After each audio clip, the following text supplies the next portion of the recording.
Welcome to the Determined People podcast. We are committed to spreading encouragement, strength, and hope to a world in desperate need of it. Everywhere you look in today's culture, you see stories of remarkable people experiencing remarkable success. Our show focuses on the backstories of everyday, relatable people who have achieved greatness in their lives. We focus on the story behind what we see in the world.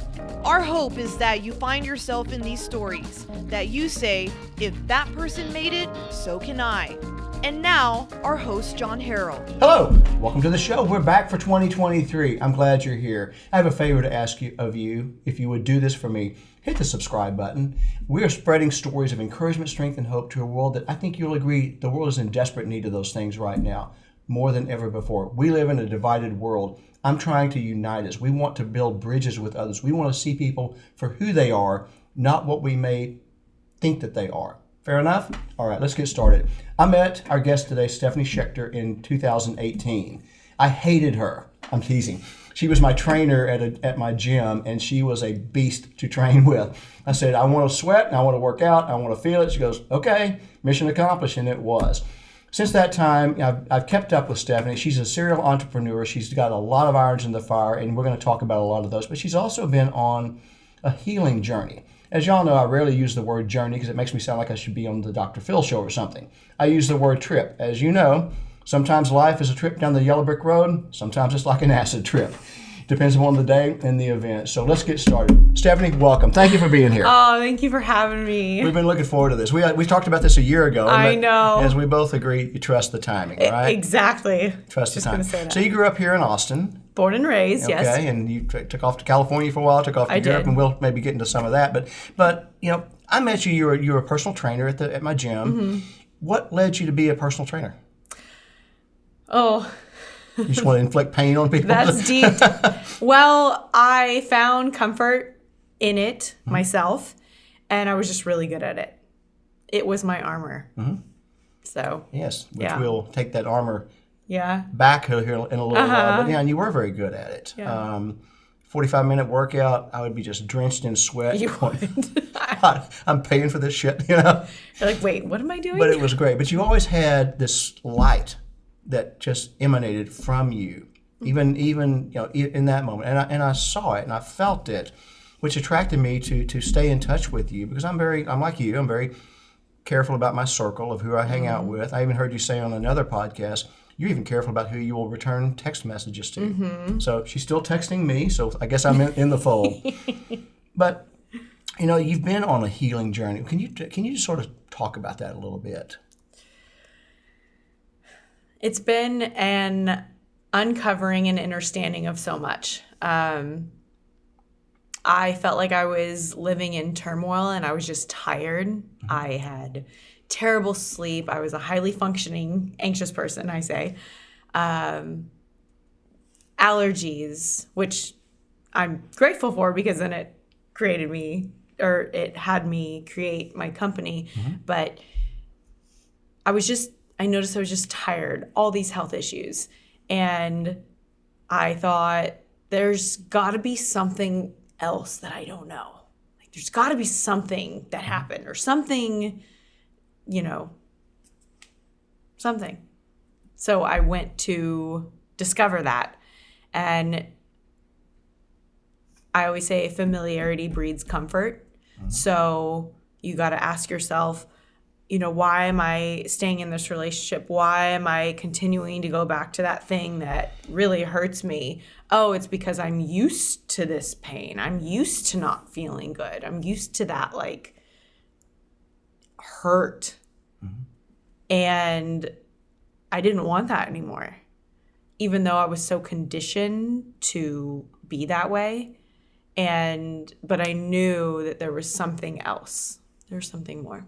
You're very self-aware, and that comes through, but that's hard to do, to decide, because we have these neural pathways that we form. Mm-hmm. And they're hungry. And they are hungry, and the more that we go down that neural pathway with the wrong people, you know, the dendrites in the neural pathway are like supports to a bridge. They strengthen. Mm-hmm. What got you to the point where you finally said, I don't want to do this anymore? Because that's a brave step to do that. Not everybody does it. Mm-hmm. Well, Thank you. And it was knowing the truth and reconnecting with the awareness that I've always had within, yet I chose to doubt it because at the time, other people would go against what I knew because they were lying or whatever it may be. And so I just learned to suppress. Mm-hmm. And when I really found out the truth, and it was like a full-on blast from God, like, yes, you knew this. You are right. You're on cue. Like, let's go. Let's do this. It was hard to continuously go back. So I separated myself from everything for 2 years. Mm-hmm. Like, no relationship, just full on path. Except the relationship with yourself. With growing that, because I didn't really have that. Or I didn't have that self-love aspect.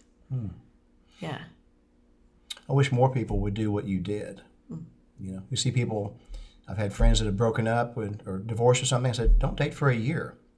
Within a week, they're in a relationship. Mm-hmm. Anyway. Because they're not comfortable with themselves. That's exactly right. Yeah. They're not good with being alone and looking inside themselves, which is something you did. So it's a brave step. I admire that. And Thank you. It doesn't surprise me either, knowing you. So you described it in another podcast as a slight medicine journey. Mm-hmm. What was that? What was the medicine or what was the journey? What was the medicine? What was the journey? And what did you discover? It was MDMA for one of my birthdays. And it was a, medical grade dose. I was covered. It was a full-on ceremony. Mm-hmm. And I said, all right, I prayed and said, I'm ready to see this. Whatever it is. I had always had the inkling that something may have happened to me sexually when I was younger, but I always just kept pushing that aside. It's like, all right, let's just see. And, an hour into it, not even, I asked, I said, okay, what was it? Because I just was enjoying enjoying the entry to it. And immediately got it was this and it was this person. And I just screamed, I fucking knew it. And just started purging. Yeah. And I had known it's like this tunnel of images of clicking into place of like all the pieces came together. Mm-hmm. And I got to see this tapestry just finished. Not fully finished, but all of that because time is always happening. Right. So it plugged everything in and just shot me where I was. I was like, oh, every instance that I felt that way, that I didn't know what that feeling was around this said person, I knew there's a reason I felt like I had, spikes like going out my back every time I was around them and this chill going up my spine. There was a reason. I had just suppressed it so long. So I was sexually abused when I was 6 or 7. I'm still not quite sure. Still, you're a little girl. Little girl, baby, not even fully here yet, because it takes time for us to fully enter. And so our audience knows it was not a family member. It was not my father. It was not a family member. It was not a family member. It was a father figure. It was a friend's father. Mm-hmm. Yeah. Which used to be a trusted adult. Yeah. No more. Yeah. So if you would you walk our audience through the arc of all the emotions you felt as you process that? Not only when you were on MDMA, but there's an after effect and having to go through all this and because it was revealed to you what happened. And I'll say this gently, but I know a little bit about this. People who have been sexually molested sometimes feel like it was their fault, and it wasn't your fault, of course. Mm-mm. Did you ever have any feelings like that? How did you resolve them? What was the arc of the emotions that you went through? And how did you process it? What was your process for getting through it? Oh, what a good question. So I, at first, was very angry and hated him and just thought of how disgusting he was and pictured myself, accidentally maybe running into him to see, to gauge where I was on the journey of healing. And it scared me. So I knew, okay, no, I can't do that. As the little girl, I saw how I acted throughout my entire life because I was never able to fully allow myself to be seen. And I had gone back to that moment and thought, okay, well, if this happens to me when someone loves me and sees me, I don't want it. So I'm going to do whatever I can to hide, shield, shelter, push away, numb out, sayonara. That's the armor. That's the armor. It's a coping mechanism. Absolutely. And it works until it doesn't. Uh-huh. That's when you've got to, it bubbles to the surface. Yep. You can tamp it down again. You can numb it out. Mm-hmm. It's going to come back. And at some point, you're not going to be able to take it out. Mm-hmm. Have you forgiven the molester? Mm-hmm. Not to his face or anything. I don't even know if he would remember because he was an alcoholic. And no excuse. No excuse. But, just a nod. But yes, I laugh because I think those things are so much deeper than the person. It is the forces that we cannot see. Mm-hmm. The good or evil. I call it demonic, yes. Yes. There's a battle going on around us. Always, you can't see it. Just because we can't see it doesn't make it less real. Absolutely. And so I laugh and say, you knew my light was this bright that you tried to stump me. And it worked for a while. Mm-hmm. Like, I'll give you that. But I came to break these generational curses. Yes. I came to be a light and carry people through. And here I am. Hmm. I triumphed yet again. Thanks. Yeah. It's part of Yeah. Our experiences make us who we are, even the bad experiences. It prepares us for something else. And now you're also a Reiki practitioner. So you are carrying people through. Share, for our audience members who don't know, share what Reiki is, how you got into it, and how it applies to healing other people. It is a form of energy healing.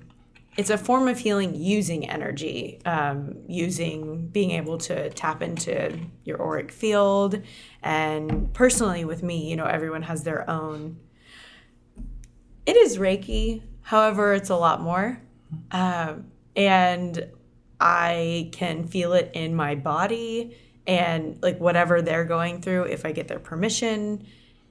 I know where they're holding on to trauma, injuries, which is essentially trauma, emotions, what they're not letting go of, what is going on, what their inner child needs, which I also did a lot of inner child healing through that journey. It's just can reduce anxiousness. Most people just say they completely feel different, feel lighter, and that their life is completely different. Yeah. But you can truly feel what they have inside of them. Sometimes it's uncomfortable. Yeah. You ever go like, shit? Yeah. Yes. I'm like, whew, this is heavy. And the question I have is, how do you not take that on yourself? How do you separate that? Because that's got to be emotionally exhausting for you. Mm-hmm. It definitely took some learning how to process it, because I did at first take it on fully myself and did it myself. And then I would be out for the count the rest of the day. Yeah. But now I have a method of tapping, cold water and just allowing it to move through me instead of feeling like I need to carry it for them. Yeah. I'm just removing it from them. Yes. You're the conduit. Yes. You're the vessel. The healer. Yes. And Yeah. that's great. So intuitiveness like that doesn't just happen. No. You had it all your life. How did that make you feel as a child when you were intuitive and did it make you feel weird or different, like an oddball or something, or what? I always just thought that something was wrong with me. And let me touch back. When that happened, when I was a little girl, that incident, I put down a lot of my gifts. So I disconnected from my body. So when all these things were happening, I just thought something was wrong with me. Even in my household, I would feel anxiousness or guilt. And I'm like, what did I do? Because why do I feel this way? I did something to feel this guilty or this mad so I didn't know how to shield that out, and I didn't know what it was. Come present time, I know that I just had these gifts my entire life. And the moment I started healing it, they came in like a cannonball. And at the time, actually, I was private training people in California. And out of nowhere, I get the feeling, have them lay down. And I'm thinking, having this dialogue with myself, like, what are you, crazy? Like, you're training them, what? And it's like, just do it. Just trust me. I'm like, okay, I just need you to lay down. And I would be doing stuff, and my ego, my mind would say, what are you doing? You don't know what you're doing. And I'm like, just shut up. Like, let me just work. And it would just, my hands would be moving all these ways, and I'd be saying things and touching spots. And it wasn't something conscious. It was just happening. So, yeah. That was fun. Well, you got to get on the unconscious side of that spirit side, if you will. You got to. My psychotherapist is a brilliant guy, and he told me a story one time. He's doing family of origin work with somebody, and he does that. He releases all the ego. He gets rid of the conscious, the side that's going to talk you out of that feeling part. He said, I was working with this girl, and I didn't know her, but this was our first time to work together. And all of a sudden, my eyes are shut and my mind floods purple. And he said, I have to ask you this. Does the word purple, does the color purple mean anything to you? And she said, yes. My sister who committed suicide, purple was her favorite color. She decorated her entire room in purple. And they've been talking about her sister. You get chills telling that story. It works. It really does work if you're listening. We have two voices talking to us all the time. One's good, one's encouraging us, prompting us, pushing us, saying, yeah, you can do this. Don't be afraid. In the Bible it says, don't be afraid 365 times. I don't think that's by coincidence. One per day. And the other voice is saying, who do you think you are? You don't know what you're doing. Don't listen to that one, because that one comes from the evil side of the spiritual world. And like I say, because we can't see it, doesn't make it any less real. It is there. So, what have you learned about yourself as you've gone through all of this? Because that's quite a lot to unravel here.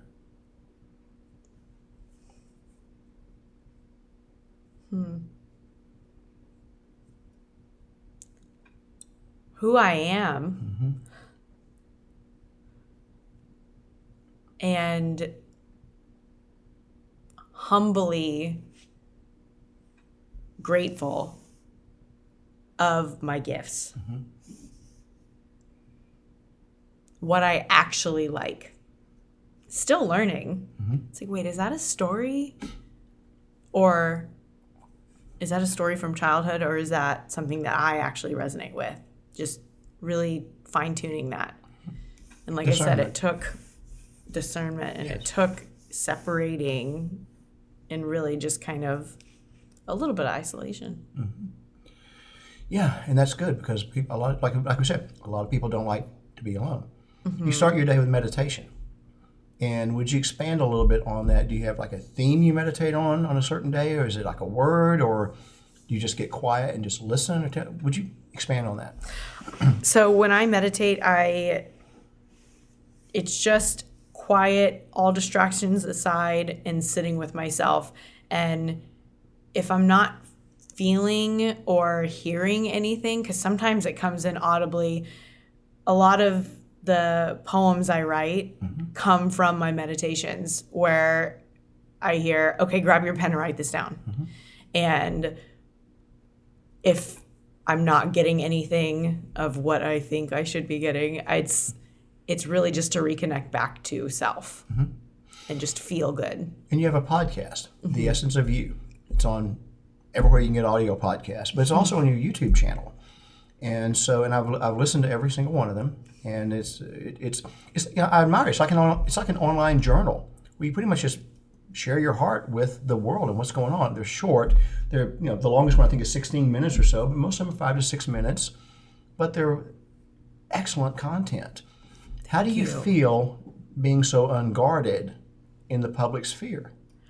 Thank you for that. I really appreciate it. I actually love it. And I know, so it was a message to start using my voice and doing a podcast back in 2021. And I was like, oh, I'll just be on other people's, still that whole hiding, don't want to really be seen. The voice is it comes straight from who you are. So I love it. It's really helped me open up a little bit more. And I love sharing that part of me because I know it will resonate with who it needs to resonate with. Exactly. It's brave. It is brave to do that because that is like an online journal. I have to ask you a question. Do you script it and then sort of read it, or do you just speak from the heart when you record? I've tried to script it once. Didn't work. And I just stopped it, restarted, put it aside, and just started talking. I have a feeling that comes out, and then it just flows. I probably knew the answer to the question because if you script it, it's going to come out like, today I felt this. It's just it's not natural and not full of emotion in who you are, but it just flows. Thank you. You don't have a bunch of and anything like that in there. It just flows with a beautiful message, and it is poetic. Thank you. It is. So I encourage our listeners, and we'll put the name up on the screen so people go find you and listen and get a short message that will resonate with them. Encourage them to do the same thing. Journal your thoughts, journal your feelings, write them down. Writing actually hits the same spot in the brain as meditation does. Really? Yeah. Not many people know that, but it is a fact. Writing is very important, I find. Writing. It helps with the actual... Not talk to text, writing. Exactly. Not texting on your phone. There's something that happens in the brain that really, it gets it... We talk about the dendrites and stuff. Yes. It lets it sink in, putting it out there a little bit more. Yes. I've been writing for 3.5 years, every day. And it gets better. If it didn't, why am I doing this shit? You're like, this is hard. It's so easy to just pick up your phone or type, but I'm like, give me just a blue pen and a piece of paper. Then you've also got a written legacy for your family to have as well. So let's move into the best of Steph. Steph's best. It is the best of Steph. How did you come up with it? This is like a protein butter.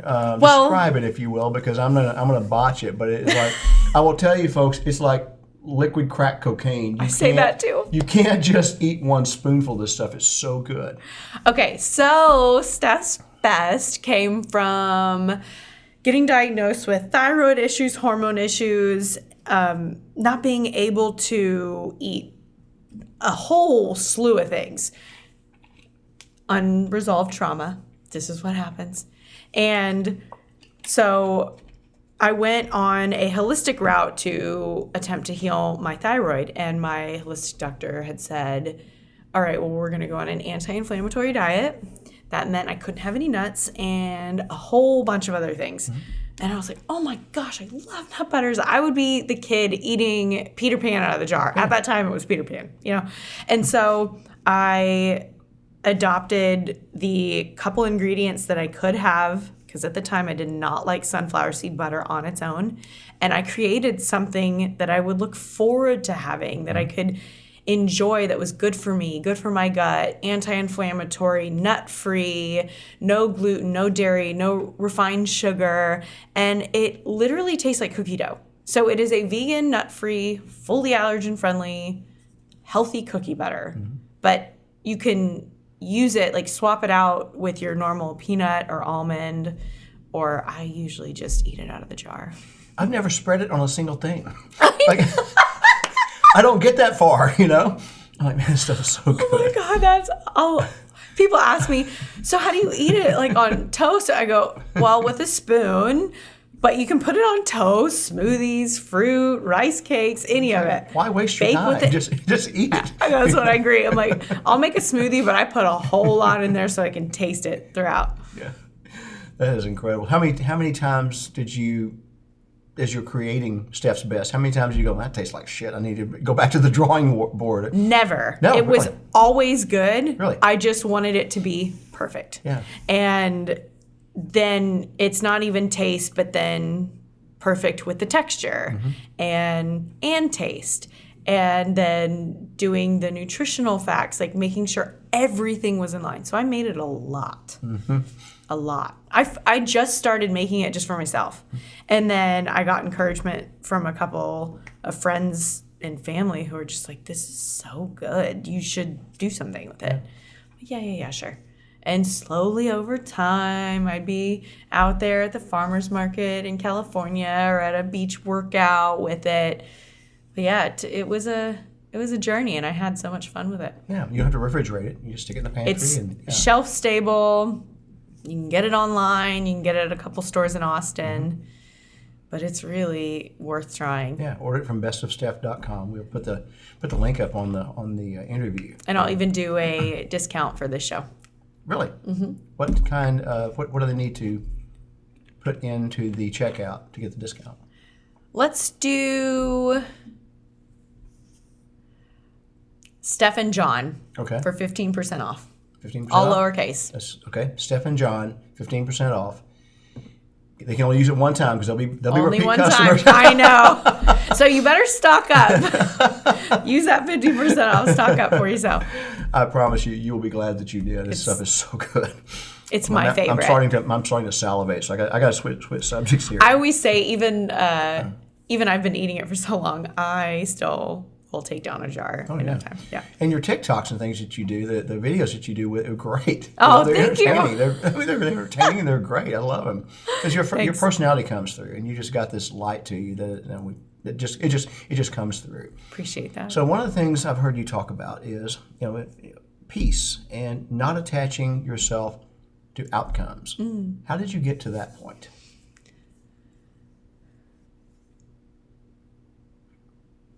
Knowing that outcomes only bring more joy and happiness. It should not be what makes you peaceful or happy. Peace is a state of being that you can enjoy forever.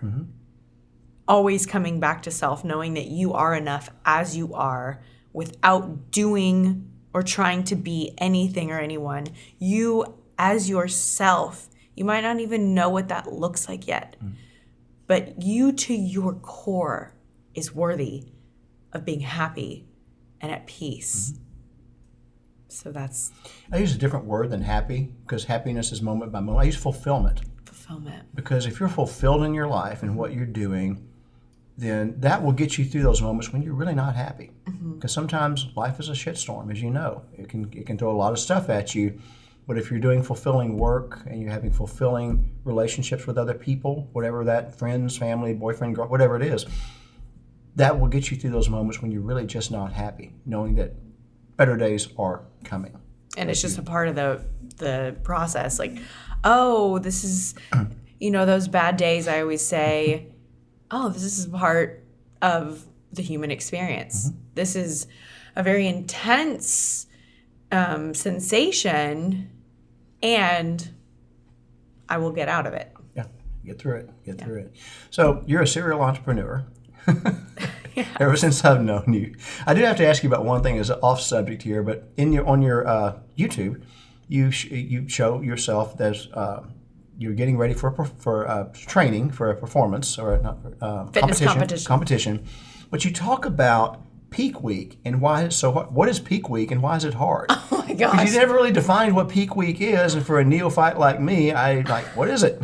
Let me try and remember. Peak week is the week before you step on stage, Okay. where you're cutting sodium, cutting any kind of calories, increasing your water on days and decreasing it on certain days, increasing your carbs. So it's just a whole lot of stuff going on. Mm-hmm. So that's like the pivotal, it's the last week before the gold. Mm-hmm. Yeah. What was it like competing? I enjoyed the process. Mm-hmm. I did. It was so hard and challenging, and it sucked at times. And looking at it in hindsight, I just enjoyed what it took me through. Yet the second time I did it, I realized, why am I stepping on stage? Why? Mm-hmm. To have someone else judge me for all this hard work? Like, I'm happy with this. Mm-hmm. So I realized in that moment, and I know people do it for different reasons, but in that moment I realized I was doing it to feel a different way. Mm-hmm. Yeah. So, lost my train of thought. It happens. It'll come back at 3 a.m. I promise I won't text you at 3 a.m., but it will come back, and we'll be done with this by that time. So you are a serial entrepreneur. What else do you have in the works that you can talk about? I have programs that I'm creating that I am absolutely so excited about. So basically, for women and men, mm-hmm. it basically, the easiest way to present it is I carry you through the spiritual awakening to remove anything that's not you, or maybe you're even on the process of it, and remind you of the truth, help you connect back to yourself, your source, God, your power, like your compass, and it's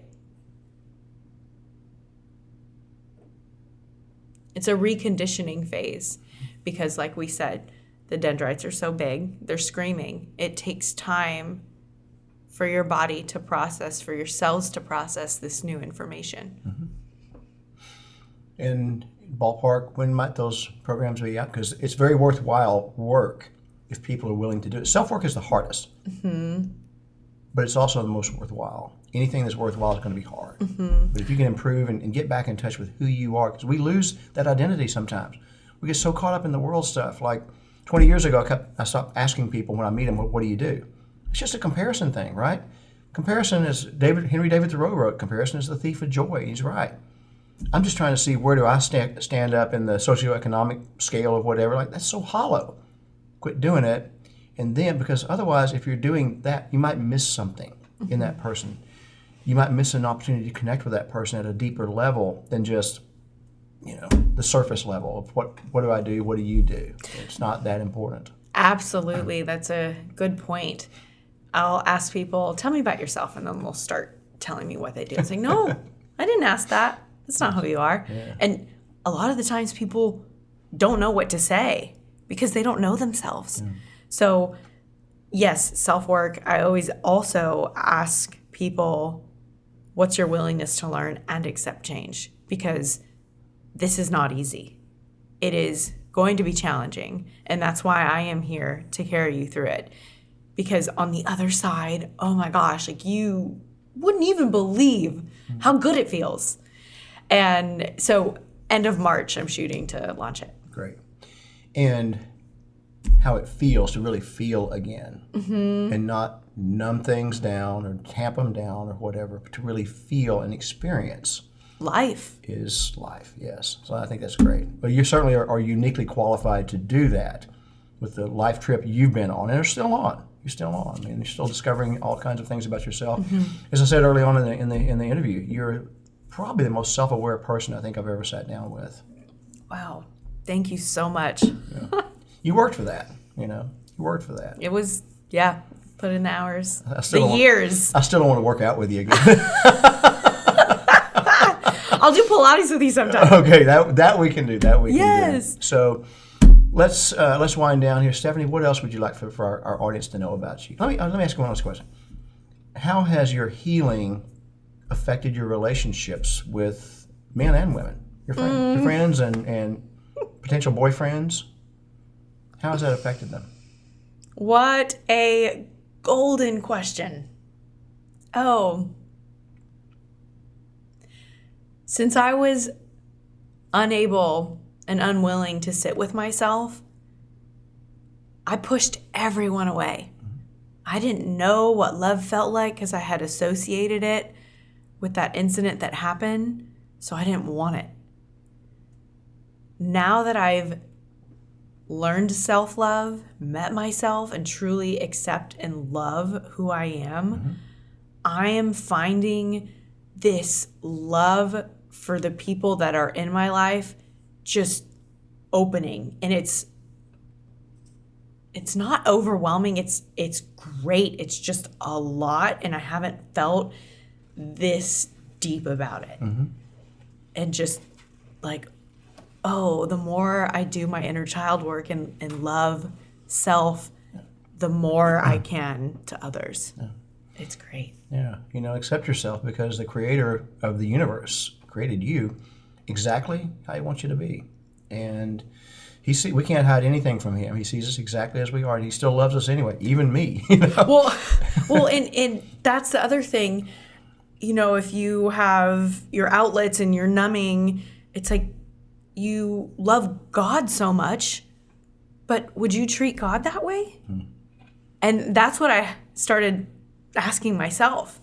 And that was like, whoa, no, not at all. Because he wouldn't treat me that way. So why am I treating what he created? It's him. Yeah.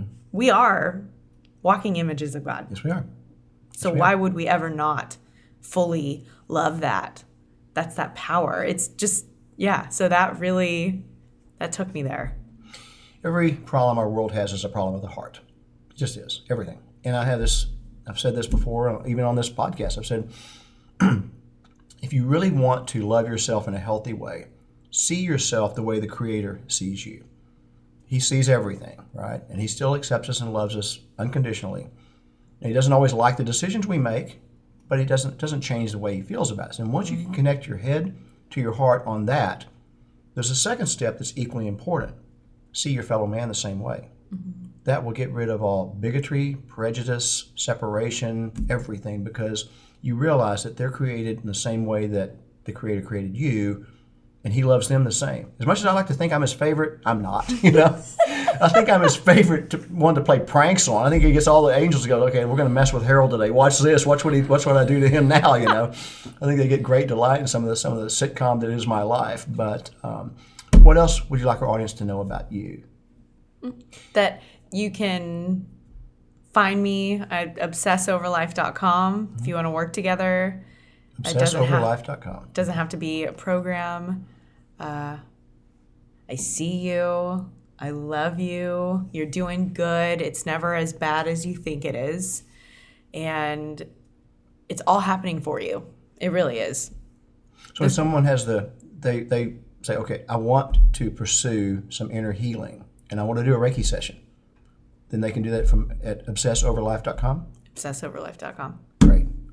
Stephanie, thank you. Thank you. You truly are a light in this world, and we need more people like you. But I'm so glad we connected and stayed in touch. I remember when you were in California, I'd make video. I used to make videos, and I would send them out every couple of weeks. I loved them. And I would always send them to you. Yeah, I did. I really enjoyed, because life can, especially in California, I feel like it's so crazy, and you can just forget. And you would consistently, even if I responded or not, you would consistently show them. I would always watch them and just be so grateful. Yes. So me and my silly encouragement, but it's just how I'm hardwired. So, yes. Well, thank you for watching them. But you're one of those people I always want to stay in touch with, because again, I've been a fan from afar and up close, and I can't wait to see how God continues to use you, because I know it's going to be for the betterment of others. And so, thank you again for coming on and sharing your story. Thank you. Thank you so much for your kind words. And that's our story. That's our show for today, ladies and gentlemen. A little choked up there. So thank you for watching. And here's some places that you can reach Stephanie. First of all, if you want that crack cocaine butter, go to bestofsteph.com, type in Steph and John, StephandJohn, at checkout to get 15% off. The second one is obsessoverlife.com. If you'd like to pursue a conversation with Stephanie and see what she might be able to do to help you. You know, Mark Twain once wrote, two things are certain, death and taxes. Mark left one out, and that is human struggle. Everyone struggles. Sometimes the struggles are minimal, like I'm stuck in traffic, I'm going to be 15 minutes late. Sometimes it could be insurmountable, like the loss of a child, and everything in between. So if you're struggling and you feel compelled to change, I encourage you, get in touch with Stephanie. You'll be glad to know her, first of all. Secondly, she can help you, I promise. Thank you. I will be back on the audio podcast tomorrow with another 1-minute message of encouragement, strength, and hope. Until then, everyone, be well.